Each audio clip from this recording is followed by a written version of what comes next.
All right. Good morning, y'all. It is Suhail, the Moroccan runner, here again to chat with y'all for a little bit. I have a interesting topic I've been thinking about, and it is that time of the year. That is New Year resolutions and goal setting in general. So a lot of people this time of the year, they set some goals. They say, in the new year, here's what I'm gonna do, and they're successful. They set some habits that stick around for a while and make a good positive change in their life. And on the other hand, you have some folks who set some goals, but it can't seem to stick with them for longer than 2 weeks. They crash out within the end of January, they're done. Well, this second category is 4 in every 5 people. This was based on a study done in 2007. So why is that? Why can't 80% of people stick to their New Year resolutions and the habits they want to set? Well, I'm gonna take a crack at it.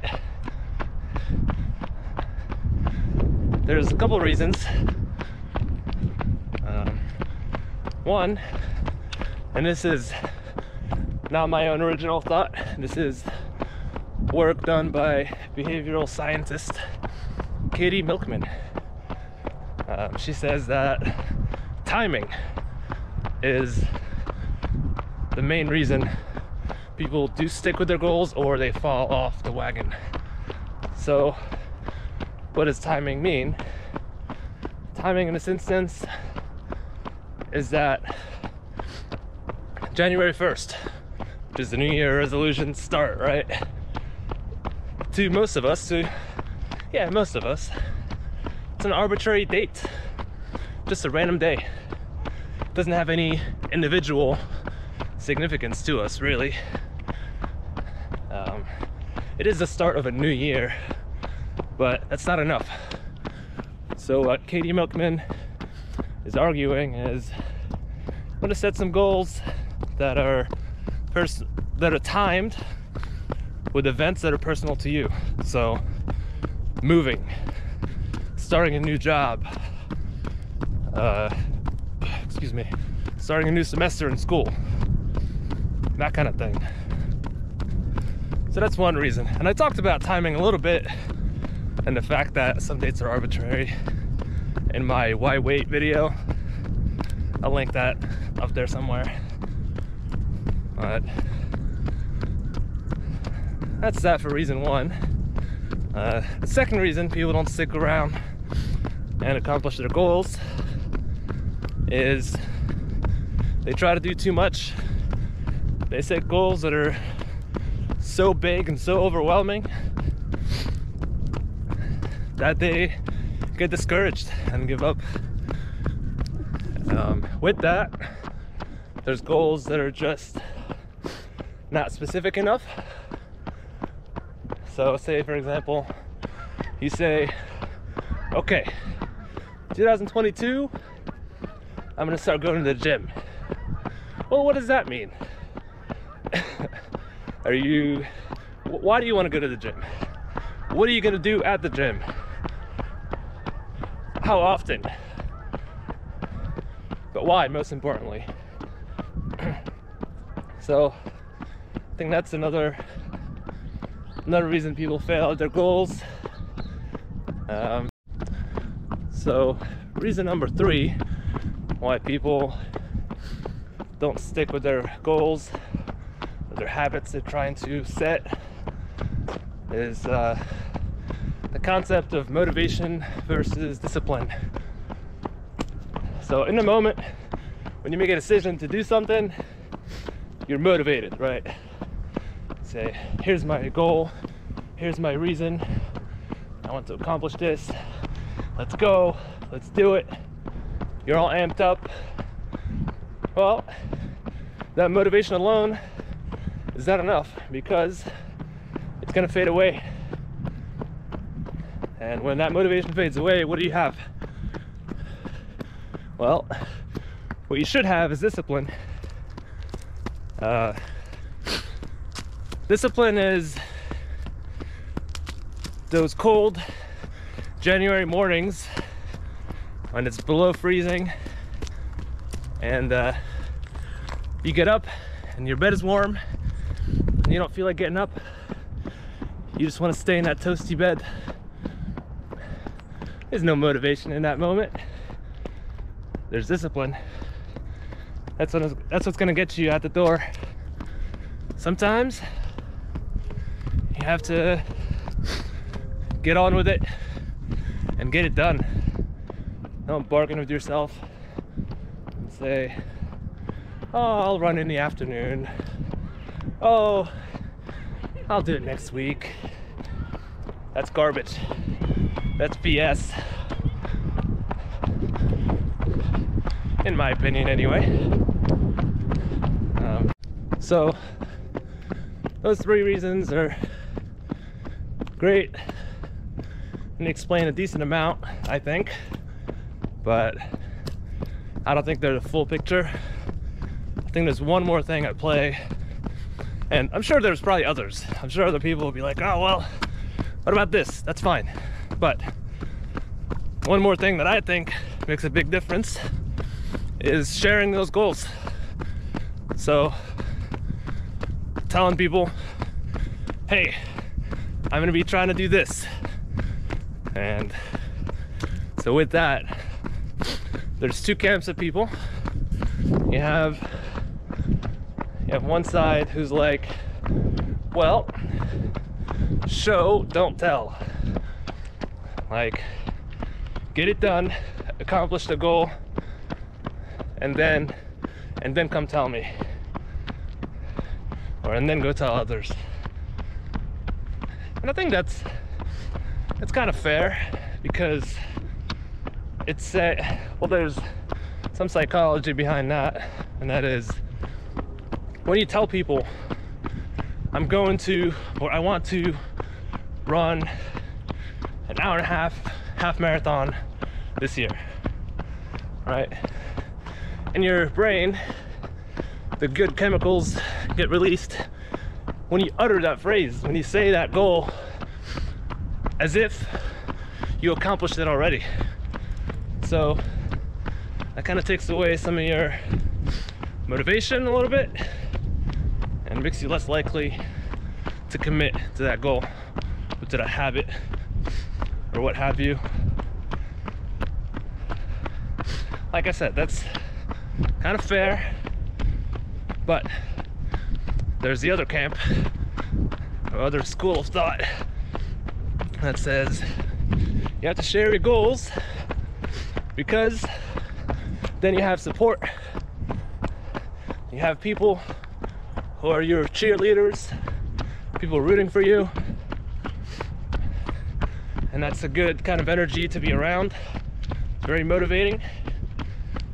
On top of that, sharing your goals with other people holds you accountable externally, not just to yourself. You have other people who are like holding you to that goal, to that habit, which can be good, and it gets people at the door those cold January mornings. But I think for some people that can be dangerous, or dangerous in quotes, but it's a lot of additional pressure for some people, and makes them, shut down or overthink the process, all the work. Just get too stressed for no reason. Well, for good reason. We're all afraid of failure in one form or another, or to some extent. Failure sucks. Not achieving your goals sucks. So that's why we got to be careful with that notion of being accountable to others. So with that said, where do I fall into all this? For the longest time, and up until very recently, I did a hybrid. I shared the small and medium goals, and the big goals, the big scary ones, I kept them to myself. In my head, it was kind of a show don't tell mindset, because it's more impressive when you do something out of nowhere and everyone's like, oh my god, I didn't know you were trying to do this, or learning a language, or playing an instrument, or running a marathon. So that's where I was, but right now I think I'm ready to just share everything. I think I'm not super worried about failure as I'm more afraid of not trying, not giving something a shot, than I am of failing.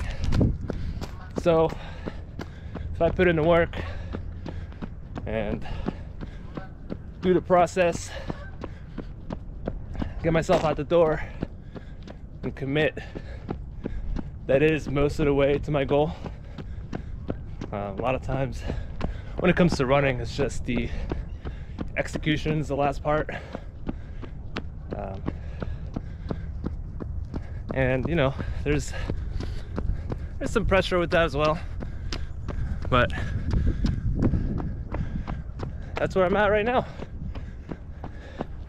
So with that said, well, I'll be sharing one short term, one medium term, and one long term goal.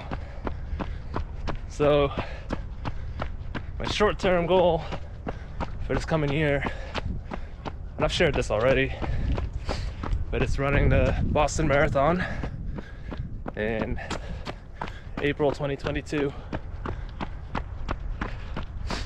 It's been a long time coming. I was originally signed up for the race in 2020, but we all know what happened then. I got canceled, and then I wasn't running, but I'm ready to just have myself a grand old time, putting in the work.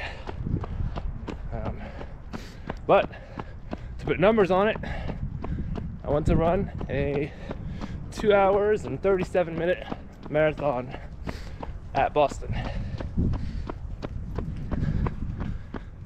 Yep. My current personal record is 2 hours and 43. It's closer to 44. It's 2 hours 43 and 44 seconds. But it's whatever. So that's that. Medium term goal is to stay injury free and healthy all year. So that entails running slow on easy days, which I'm doing today. Doing all the strength work and mobility work necessary to maintain the kind of running that I'm doing. Address the muscle imbalances that I know of anyway, through exercises, yoga and lifting and all that fun jazz. So that's medium-term goal. And then a long-term goal, this one scares me, which means it's a good goal. It's a 2 hour and 25-minute marathon. Whew. Yeah. It's just big enough that it's terrifying, but I think it's just within reach enough that I want to give it a shot. That is equivalent to about a 15-minute 5K and like 31 something 10K, I think, and 69-minute half marathon. That would be nice. So that's that.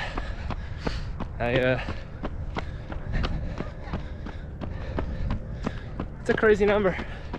It's scary numbers. But I'm ready for the journey. I'm willing to put in the work and see it out. So I shared my goals. If you're watching and want to share goals of yours, go ahead and do it in the comments. No pressure though. I know it's kind of awkward commenting on YouTube videos, but I will look at it if you do and respond accordingly. Let's hear it. Be brave. What do you got? But anyway, so that's my time. Thanks for joining me on this rambling as I run through the park here. Thank you for watching. Appreciate you all. Take it easy.